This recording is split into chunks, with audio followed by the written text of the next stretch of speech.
Hello friends, in this video I'm going to talk about Nick Diaz and his management issues. In his recent fight at UFC 266, he was very vocal about the fact, even at the pre-fight press conference and after the fight as well, during the post-fight interview, that he got some management change issue which disrupted his rhythm even and he was not even aware of how that fight with Robbie Lawler was set up because he defeated Robbie Lawler 17th year ago and he liked him and he respected him, and it has always been complained of the Diaz brother that UFC tried to book him against the people they like. It has been the case with Nate Diaz and Donald Cowboy Cerrone and earlier as well. So looking at this fact, I'll try to guess who it could be, who could be the person who is creating problem for him at the management side for the Nick Diaz. So if you look at this fight, so Nick Diaz returned after 6 years, but what was the thing which was similar from the past? So he had one common person who Nick Diaz always had in his corner, that is Cesar Gracie. Cesar Gracie was there with him during his last fight with Anderson Silva as well. He was with the GSP as well.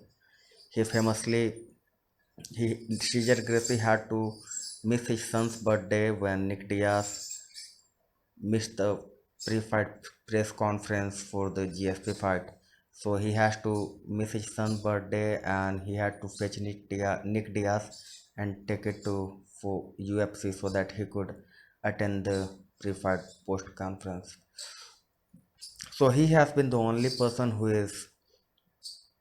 has been consistent in Nick Diaz's corner.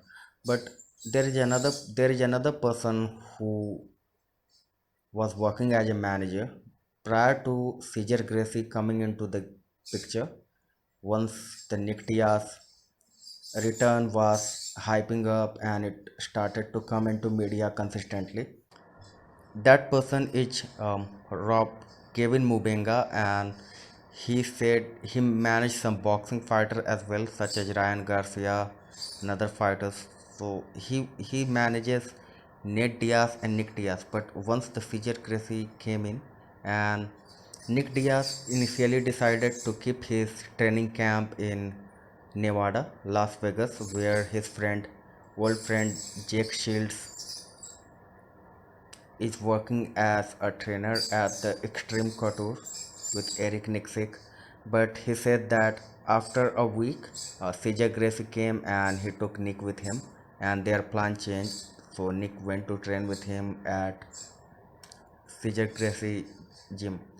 So he has been preparing with him, and recently there is an post going out in social media where a physical therapist of Diaz has been openly feuding with Cesar Gracie on Instagram about some incident that Nick Diaz needed help with his weight cut for the Robbie Lawler fight, and Cesar Gracie was not allowing him to come to do that.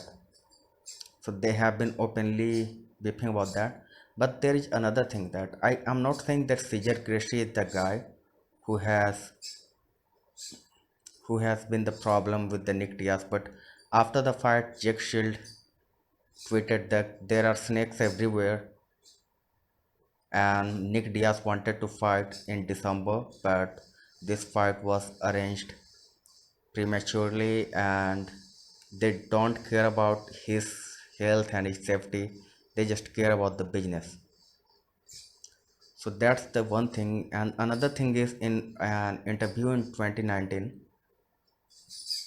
Cesar Gracie appeared on Ariel Halwani ESPN show, and he mentioned that like he last worked with Nick Diaz was on Anderson Silva fight, but he said that he is always in contact with Nick Diaz at some interval in a month or 2 months, but he never heard from Nate Diaz once he got the Conor McGregor fight.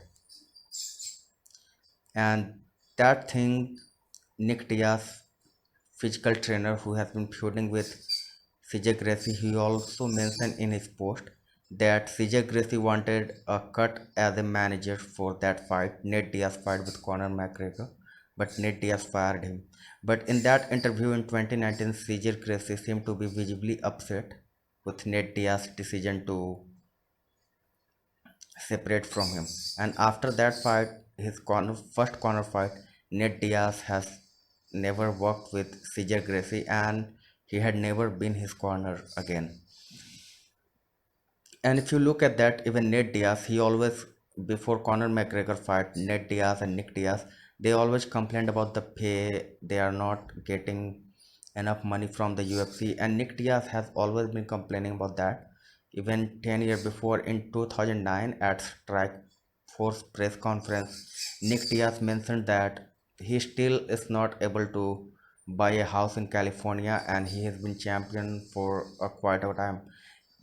To which Scott Coker, who was president of the strike force, he replied that Nick can buy any house in California that he wants. I can tell you that he makes enough money.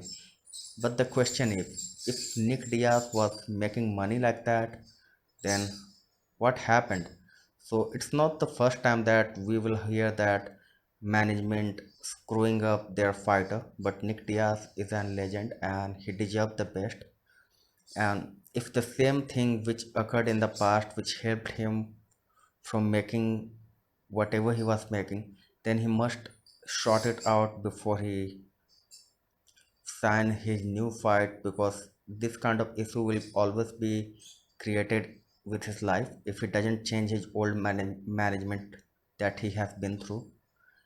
And another thing which was that Nick Diaz was with his girlfriend this time, and he was staying at Caesar Gracie place in Nevada during the fight week. It has never occurred before that Nick Diaz has brought any girlfriend or any female friend at his fight. Neither Nick Diaz does that.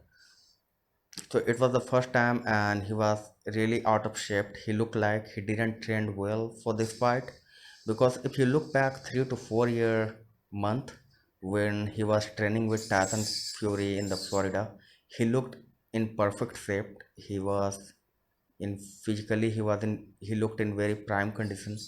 So what happened after 4 months that he was in that kind of shape? So this is the question that has come very often. And even few days back, Nick Diaz's old friend Jake Shield replied on to a he replied to a fan on Twitter that he knows what Nick is facing, what are the problem is with Nick Diaz camp, but he can't explain it to anybody without Nick Diaz's permission. And Nick Diaz and his friends, their loyalty is very wide known. So we hope best for the Nick Diaz, and we hope that he sorts out his issues. And once anything news come up, anything new update what's going on, then I'll update to you as soon as possible. So thanks for watching my video and please like and subscribe my channel.